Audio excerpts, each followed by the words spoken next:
Hi everyone, I'm Rachel, and I'm going to be producing a set of videos for you to help you through your Candid journey. Assuming that you haven't chose Candid already, I'm starting off with my Why Candid video. If you've been considering this type of treatment for some time and you're not sure whether you want to go with Candid or a competitor or traditional orthodontia, just wanted to start off by giving you my reasons for choosing Candid and what I hope to expect from my treatment. Now, I'm not going to be giving you a tray-by-tray analysis of my journey. I don't think that that is necessary. Occasionally, I'll produce a video just to update you on anything that I've learned that can make your journey more comfortable, because I expect discomfort may follow, and any advice along the way. So let's jump in and get started. Why Candid? There were three considerations I had to make when choosing a treatment plan, and that first chief consideration was cost, of course. Next was my quality of treatment and the service provided, very important.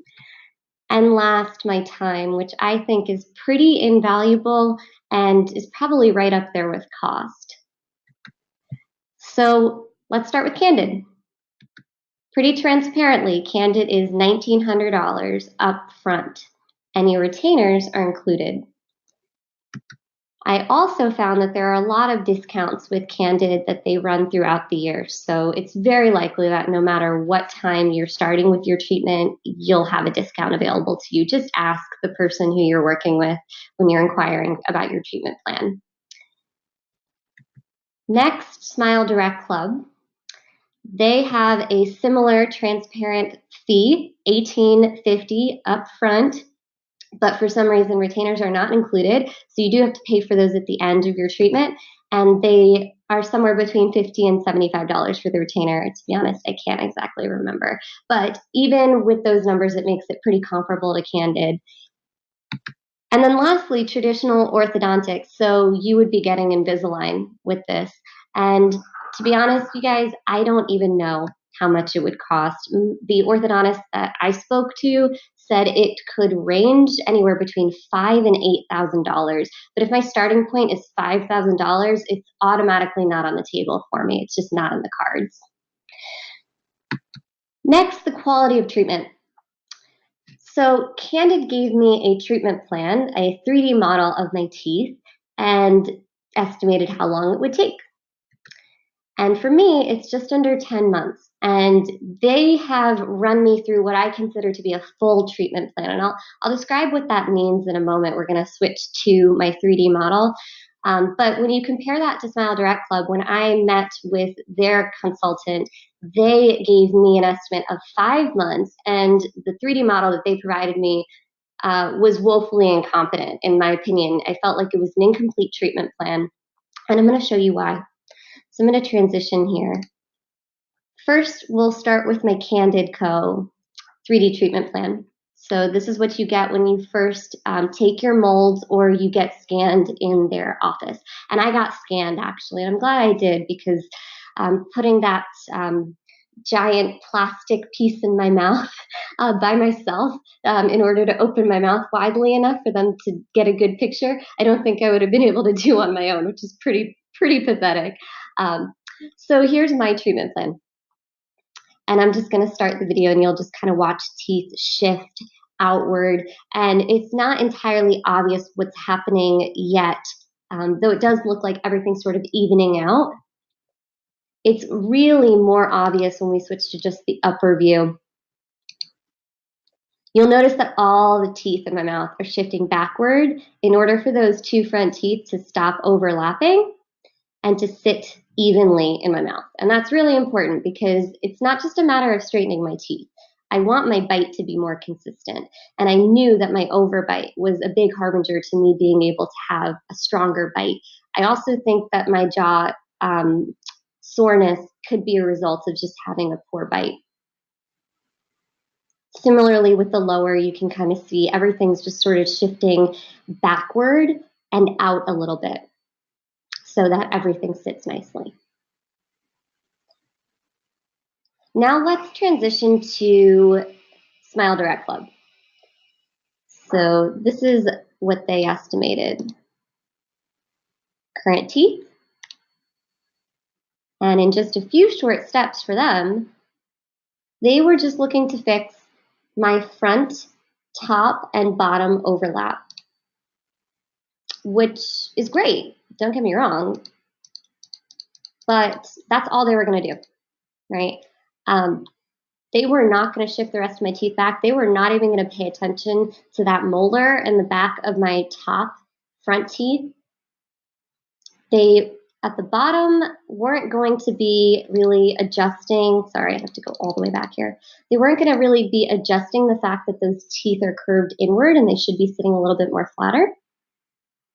So again, I just felt like this treatment was not entirely competent. It didn't fully address my issues, and I thought that the orthodontist that they assigned to me through Candid really just had a more thorough treatment option for me, and I trust that over the Smile Direct Club recommendation.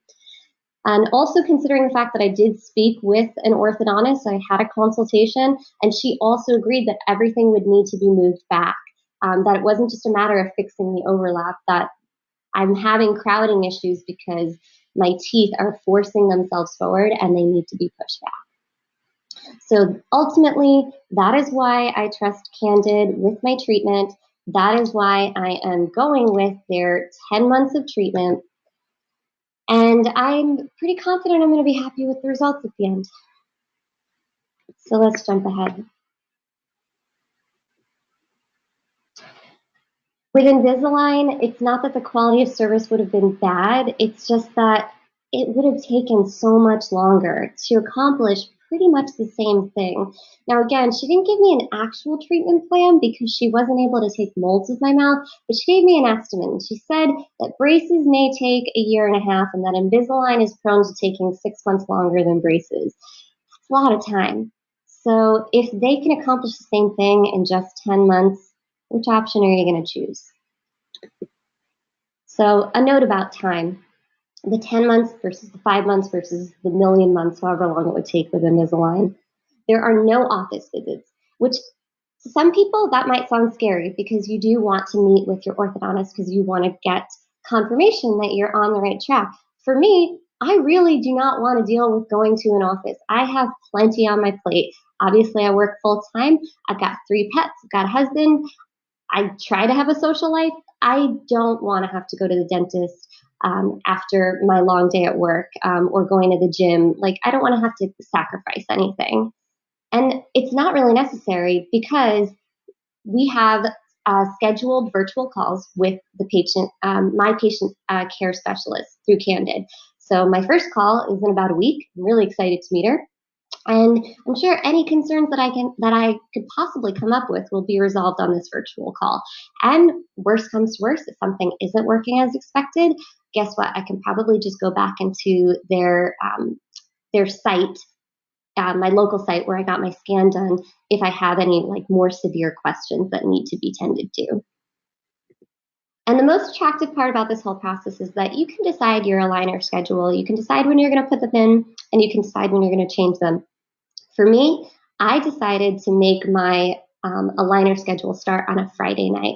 I know that sounds really weird to start something on a Friday night right before your weekend, but with my job, I'm constantly on video. I'm constantly chatting with our customers, and I knew that I could not be in pain, nor could I, look like I'm grimacing in a video, and I wanted my teeth to just feel settled by Monday morning. So it was really important to me to just feel normal again by Monday. Similarly, being on video, talking a lot, I was expecting there would be a minor lisp when I first put them in. There was when I put them in last Friday for about 5 minutes, and then it went away. So maybe that isn't going to be an issue, but time will tell. We'll see if the rest of the trays make me just as lucky. So Friday night's my schedule, and that's how I'm going to change them every time. And it was really perfect because my teeth started to feel back to normal by Monday morning, and I wasn't in pain anymore. Talk a little bit about expectations. So I just assumed that I was going to turn into Allison Williams because I think that's who this is. When I started my Candid treatment, that I was going to be happy and fluttering like a butterfly. It hurt. Okay, it was not that fun putting them in for the first time. And I anticipate the rest of my trays, especially as things start really moving, to hurt a little bit more. But what can you do about that? It's your teeth are moving. There's no other way to put it. It's not going to feel pleasant. So just kiss this expectation goodbye.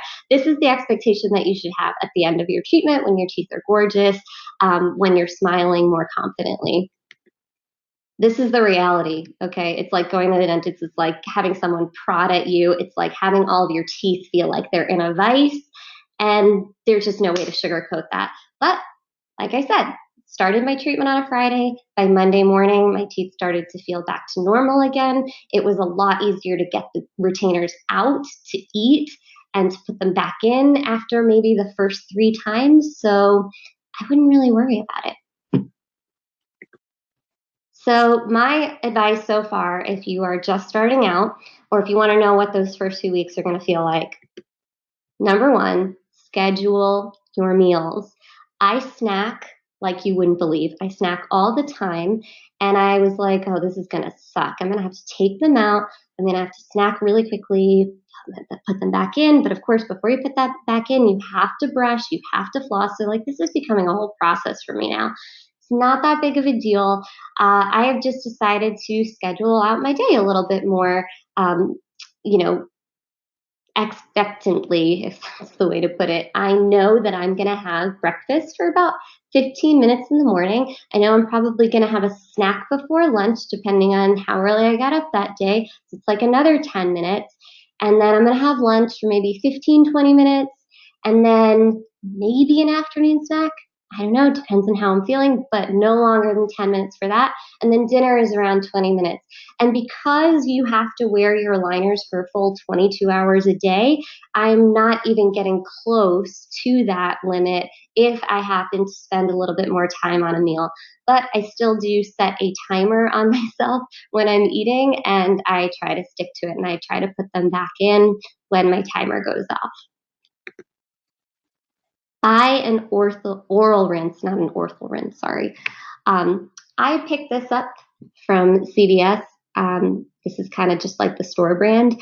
I immediately started feeling cuts in the side of my mouth. My aligners themselves are not cutting into my gums. They're actually cut really nicely, and I'm not experiencing that issue as some people have already experienced. I am, however, getting some mouth soreness, some tongue soreness, so this has been a lifesaver just already.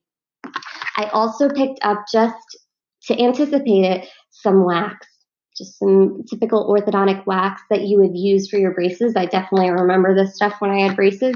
And again, if my aligners are cut in places that are going to be a little too harsh on my gums, I'm going to use the wax. Floss. You have to floss. I've already been one of those people who like flosses way too much anyway, so this wasn't really a problem for me to adapt into my current lifestyle. I am also the type of person that does brush after basically every meal. I keep the toothbrush at my office, and so this whole, brushing and flossing right after you're done has not been an issue for me at all. But if you know that you've been kind of lackadaisical about your flossing, you are going to have a hard time adapting. You really need to make sure your teeth are clean before you put these puppies back in, because anytime you put them back in and there is any food particle or especially sugar, you're at risk for cavities, and you don't want to get cavities when you have these in. It's just going to make life way more difficult and painful. So that's pretty much it. Again, I will happily answer your questions on my videos. I will produce videos again as needed. If there's something that I learned that's really fantastic that I want to share with the rest of our Candid community, or again, I experienced something painful and I want you to avoid that pain, and I'll share my advice, sure. But again, I probably won't be producing another video until halfway through. I really want to give you a sense of how this is working. So we'll see you in a few months. It'll take some time, and let me know if there's anything I can do for you in the meantime. Thanks so much, and don't forget to subscribe.